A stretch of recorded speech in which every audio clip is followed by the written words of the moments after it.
Bonjour mes élèves, dans ce vidéo-là, vous allez voir la correction du devoir libre numéro 2 du deuxième semestre pour les élèves de la troisième année collégiale parcours international. Mais d'abord, regardons ce que nous avons dans ce devoir-là. Donc, comme vous voyez ici, donc on a deux exercices. Donc, voilà le premier exercice et le deuxième exercice. J'espère que vous avez fait un effort pour trouver les solutions de ces questions-là. Donc maintenant, je passe rapidement à la correction de ce devoir. Donc pour le premier exercice, voilà, donc on a des points. Donc si on commence par la première question, donc on va déterminer les coordonnées des vecteurs BG. Donc pour cela, vous devez utiliser cette formule-là. Donc xg moins xb, yg moins yb.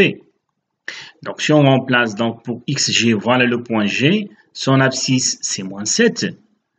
Et pour le point B, son abscisse c'est 5, donc moins 7, moins 5. Pour le YG, c'est-à-dire l'ordonnée de G, l'ordonnée de G c'est 2. L'ordonnée de B c'est moins 1. Avec l'autre moins, ça va vous donner 1. Donc si on calcule ces deux opérations, moins 7, moins 5, ça va vous donner moins 12. 2 plus 1, c'est 3. Donc voilà les coordonnées du vecteur BG. Juste une petite remarque, donc pour ces deux différences, vous n'avez pas le choix. Donc vous n'avez pas le choix, c'est-à-dire vous devez toujours, dans ces deux différences, de commencer par l'extrémité du vecteur en question. Donc l'extrémité du vecteur BG, c'est le point G. Donc regardez, on a commencé par le point G. Que ce soit dans la première ou bien dans la deuxième différence. Regardez, xg, yg. Donc cet ordre est obligatoire, il faut le respecter. Donc on passe maintenant à la distance BG. Donc comment on va calculer la distance BG? Donc regardez, puisqu'on a ici les coordonnées du vecteur BG, donc comment on va calculer sa norme? Donc vous calculez sa norme de cette manière-là. Donc vous écrivez la racine carrée et vous prenez les carrés de ces coordonnées, c'est-à-dire moins 12 le tout au carré plus 3 le tout au carré. Et si on calcule, donc on aura la racine carrée de 144 plus 9. Et finalement, c'est la racine carrée de 153. Maintenant, on passe à la deuxième question. Dans cette question, on va déterminer les coordonnées du point M définies par cette égalité. Le vecteur EM égale 3 vecteurs BG. D'abord, on va supposer que le point M a pour coordonnées A et B. Et à la fin, on va calculer la valeur de A et la valeur de B, c'est-à-dire les coordonnées du point M. D'abord, déterminons les coordonnées du vecteur EM avec la formule que vous savez. Donc, c'est xm moins xe, ym moins y. Regardez, ici également, on a respecté l'ordre, c'est-à-dire on a commencé par l'extrémité du vecteur EM. C'est le point M. On remplace, donc xm, on a dit que le xm c'est A. Voilà, regardez. xe, regardez pour le E, xe c'est 4. Donc A moins 4 pour l'abscisse du vecteur EM. Ym c'est B, il est là. Et YE, c'est 1. Donc, on aura B moins 1, c'est l'ordonnée du vecteur B, donc du vecteur EM. Donc, on va garder ceci et on va prendre, donc on a déjà déterminé dans la première question les coordonnées du vecteur BG, c'est moins 12, 3. Et n'oubliez pas, donc à partir de cette égalité, le vecteur EM égale 3BG, on va déterminer la valeur de A et celle de B. D'abord, regardez, puisqu'on a l'égalité entre ces deux vecteurs, donc au niveau des coordonnées, ils ont les mêmes coordonnées, c'est-à-dire l'abscisse du premier vecteur égale l'abscisse du deuxième vecteur et l'ordonnée du premier vecteur égale l'ordonnée du deuxième vecteur.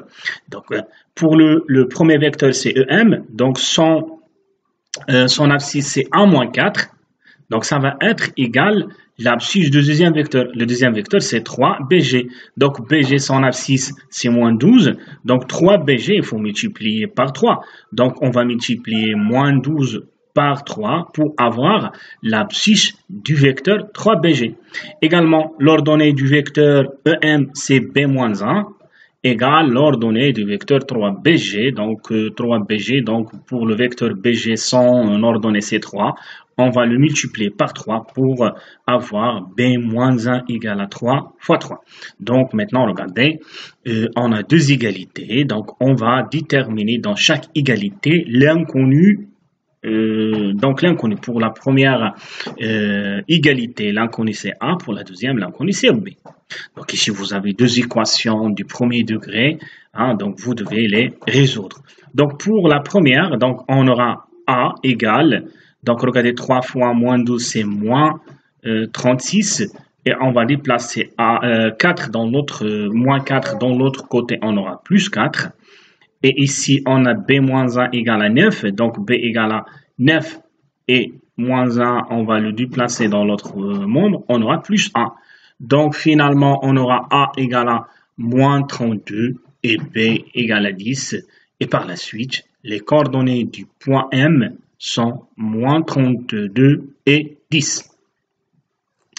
Maintenant, on passe à la question numéro 3 et dans cette question, on va déterminer les coordonnées du point N qui représente le milieu, de AG, c'est-à-dire du segment AG. Ben, vous savez comment faire ceci. Donc, également, on a une propriété, on a une règle.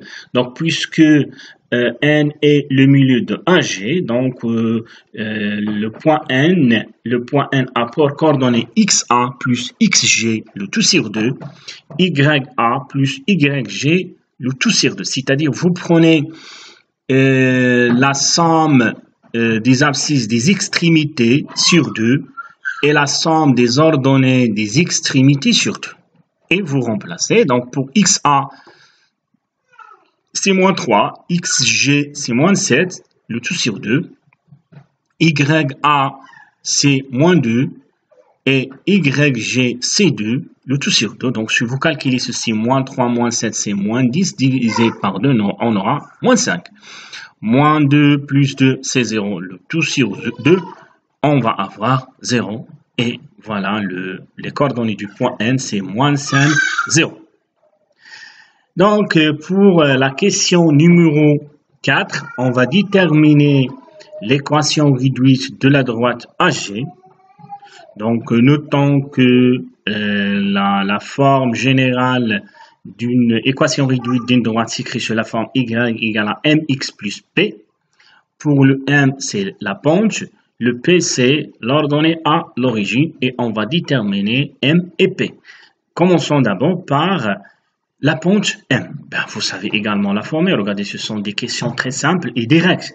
Donc, pour la pente c'est YA moins YG, le tout sur XA moins XG. Regardez, on a fait la somme des deux points qui appartiennent à la droite AG sur la différence des deux abscisses de ces deux points. Mais notons, regardez, on a respecté l'ordre, puisqu'ici, on a commencé dans les coordonnées par A et après par G. Et donc, il faut respecter cet ordre. Regardez, même dans le dénominateur, on a commencé par XA et après XG. Donc, il faut respecter cet ordre. Maintenant, on va remplacer. Donc, pour YA, regardez, YA, c'est moins 2. YG, c'est 2. Donc, moins 2, moins 2. XA, c'est moins 3, XG, c'est moins 7, avec le moins, ça va être plus 7. Donc, moins 2, c'est moins 4. Moins 3 plus 7, c'est 4, c'est-à-dire moins 4 sur 4. On va simplifier par 4, on aura moins 1, c'est-à-dire la pente égale à moins 1. Et on va remplacer, regardez, on va remplacer le M qui est dans cette égalité par moins 1. On aura Y égale à moins 1X ou bien moins X plus P. Maintenant, on passe au calcul du P.